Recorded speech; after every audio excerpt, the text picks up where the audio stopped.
Hey, faithful listener. Thanks for tuning in to the P40 Ministries daily podcast. This podcast is dedicated to helping you grow spiritually so you can grow personally. Let's grow together by building a consistent Bible reading routine. This is Jenn, your host, and today we will be discussing the book of Exodus.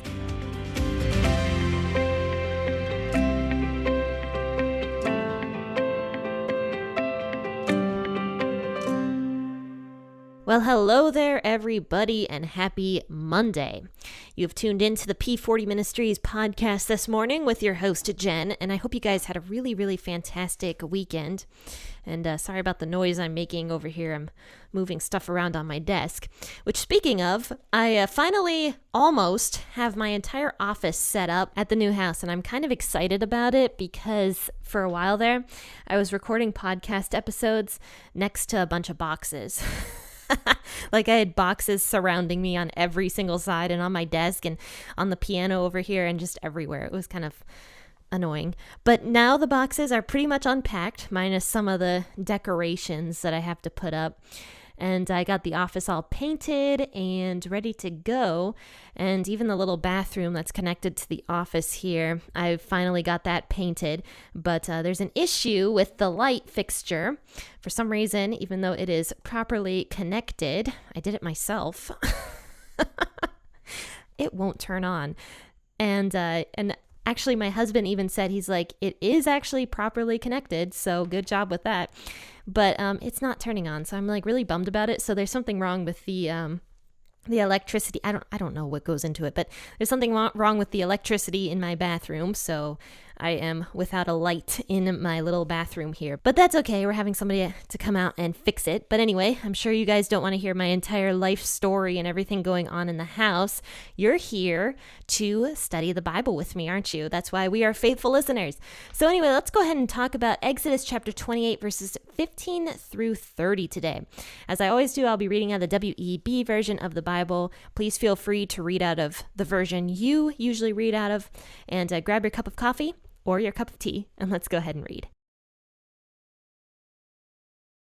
You shall make a breastplate of judgment, the work of a skillful workman, like the work of the ephod you shall make of it. Of gold, of blue, and purple, and scarlet, and fine twined linen you shall make it. It shall be square and folded double. A span shall be its length, and a span its width. You shall set it in settings of stones, 4 rows of stones. A row of ruby, topaz, and beryl shall be the first row. The second row, a turquoise, a sapphire, and an emerald. The third row, a jacinth, an agate, and an amethyst. And the fourth row, a chrysolite, an onyx, and a jasper. They shall be enclosed in gold in their settings. The stones shall be according to the names of the children of Israel, 12 according to their names. Like the engravings of a signet, everyone according to his name, they shall be for the 12 tribes. You shall make on the breastplate chains like cords of braided work of pure gold. You shall make on the breastplate 2 rings of gold, and shall put the 2 rings on the 2 ends of the breastplate. And you shall put the 2 braided chains of gold in the 2 rings at the end of the breastplate. And on the other 2 ends of the 2 braided chains you shall put on the 2 settings, and put them on the shoulder straps of the ephod in its forepart. You shall make 2 rings of gold, and you shall put them on the 2 ends of the breastplate, on its edge which is towards the side of the ephod inward. You shall make 2 rings of gold, and shall put them on the 2 shoulder straps of the ephod underneath, in its forepart, close by its coupling, above the skillfully woven band of the ephod. They shall bind the breastplate by its rings to the rings of the ephod with a lace of blue, that it may be on the skillfully woven band of the ephod, and that the breastplate may not swing out from the ephod. Aaron shall bear the names of the children of Israel in the breastplate of judgment on his heart. And when he goes into the holy place for a memorial before Yahweh continually, you shall put in the breastplate of judgment the Urim and the Thummim, and they shall be on Aaron's heart. And when he goes in before Yahweh, Aaron shall bear the judgment of the children of Israel on his heart before Yahweh continually. Wow, that was a lot of reading, a lot more than I thought it was. So forgive me for that, but we talked a bit about this ephod that was supposed to be made on, Friday? And an ephod is basically like an apron, but this was supposed to be a really pretty apron that Aaron, the high priest, was supposed to wear. And, it was supposed to be made out of blue and purple and red linen. and it was supposed to be like weaved together kind of, and then it was supposed to be fastened by these chains of braided gold. I think it would be super cool to be Aaron and to be able to wear all this stuff. I can imagine some of it was kind of heavy, like, he's wearing a lot of stones and a lot of gold, so it probably was somewhat uncomfortable to wear, but it was supposed to be an object of beauty and of glory, is actually what it says. So when Aaron wears this stuff, he's supposed to be almost exalted in a sense as the high priest, though not worshipped as the high priest, which unfortunately people have a tendency to do, is worship creation and not the creator.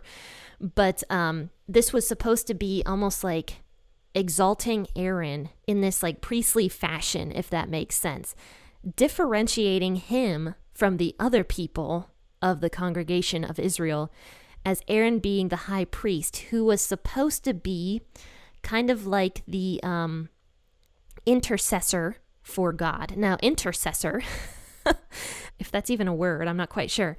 But what I'm trying to say is that Aaron was supposed to basically come before God for the people, because the people would obviously sin, and then Aaron would have to go and ask God directly to kind of forgive these people. So that was Aaron's role. He was supposed to be like this high priest that had direct access to God, which is what we see here actually in verse, what is it? Verse 28, I think.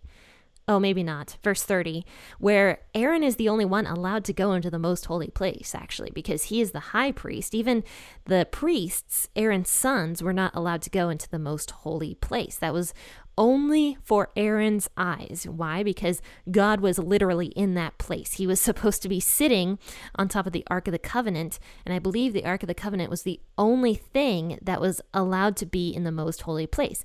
And the most holy place was separated like by this big old thick curtain. It was so thick. It was like 6 inches thick. This curtain was supposed to like hide God's presence, because if you think about God's presence, I mean, his presence is so powerful. In fact, I don't know if you guys ever listened to the Bible Project, but I love the way they described God's presence. And I might have said this before on the podcast. They describe God's presence as being the sun, like the actual sun in the sky. As, it's powerful, it's warming, it's good, it makes plants grow, it gives us light and warmth and everything else that we need here on earth. Without the sun, we'd completely die. And, the sun is good. We like it. But the closer you get to the sun, it starts to burn you up. And you can't look at the sun, because if you look at the sun, you'll go blind because it's too bright for your eyes. So you can't look directly at the sun. And, when an eclipse happens, they always say, wear those protective glasses when you look at it, because even the moon going in front of the sun, whatever is like around the moon, that can blind you. So it's important to, if you look at the sun during an eclipse, to wear like special glasses, or you could really mess up your eyesight. So that's kind of what the Bible Project described God's presence as being.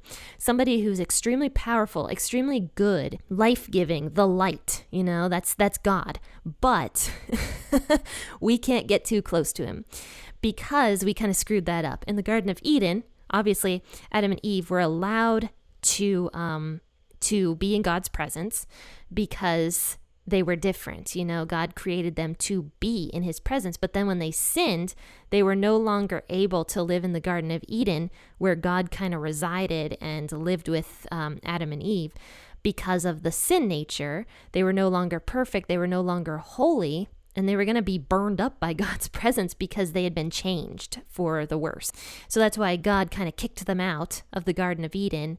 And even though God was still around and still did different things in their lives, they weren't able to like reside where God was because of the sin nature that had changed them so drastically. So when Aaron is putting on all this stuff here, like all this breastplate, he is supposed to be he is the only one who is allowed to come before God. And because of that, he has to be super duper holy. He can't be having sin in his life all the time. I mean, obviously all human beings sin, and Aaron was no exception. He absolutely sinned, and we'll find out about that later.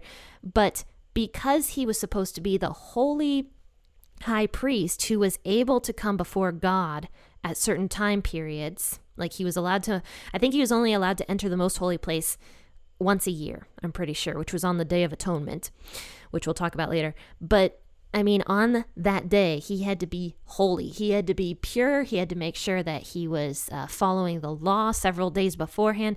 Like he had to really, really get ready to be in God's presence. So God talks about making this stuff for Aaron to wear in front of God's presence. Because this stuff, it actually says that these clothes were supposed to sanctify Aaron. As weird as that is. And sanctify is actually an old-fashioned word that means holy, actually. Sanctify literally means holy. And so these clothes that Aaron was wearing were supposed to be holy clothes. Isn't that weird? So yes, these clothes were supposed to make Aaron holy. And they were supposed to be beautiful. They were supposed to be skillfully done. I mean, how many times do we see that word skillfully already? Just in this chapter, we've seen it like 6 or 7 times.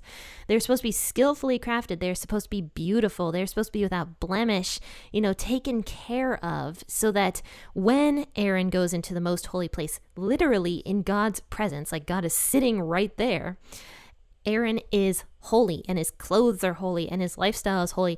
So this was the job of the high priest. This was what his role was. He was supposed to be the person who the people could come to, the sinful people, because God knew they were going to sin. So they needed a high priest, which is really interesting because, God put so many measures in place to forgive his people.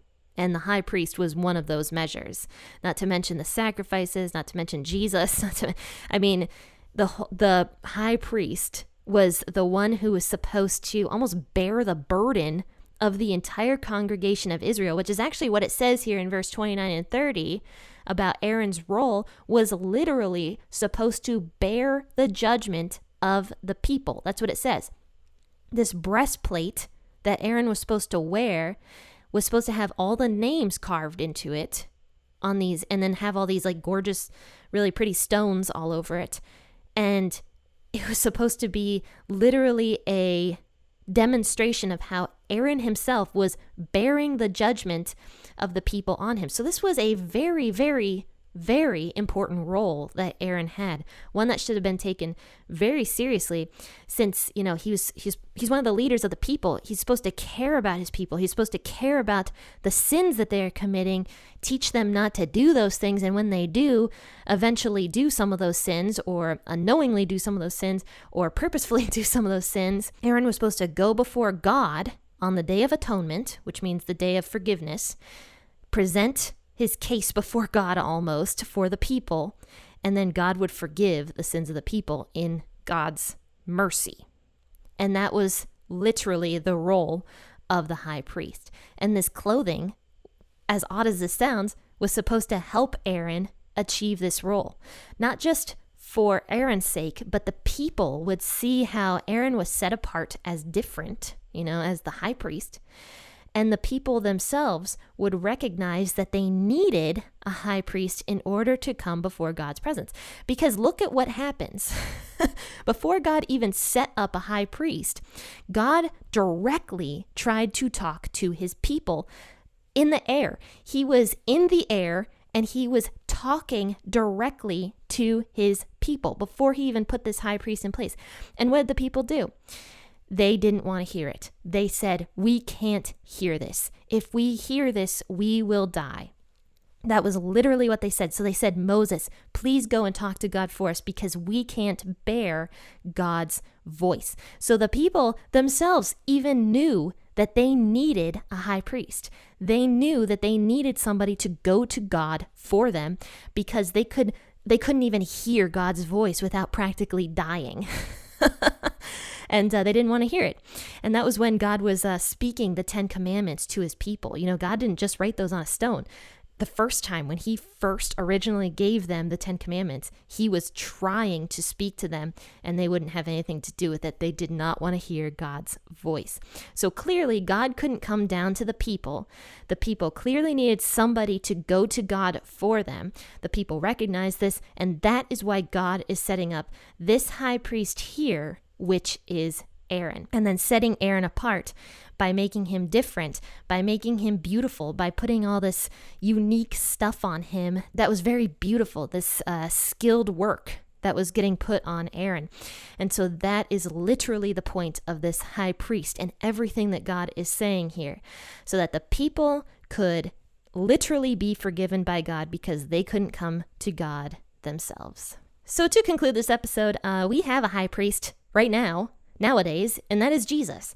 I mean, just read the book of Hebrews, like I talked about on Friday, and, just see how Jesus has become our high priest, and he intervenes for us on our behalf when we still inevitably sin. We can go to Jesus, who goes to the Father for us, and we are forgiven just if we believe that Jesus is our high priest, that he died for us, that he's our Savior.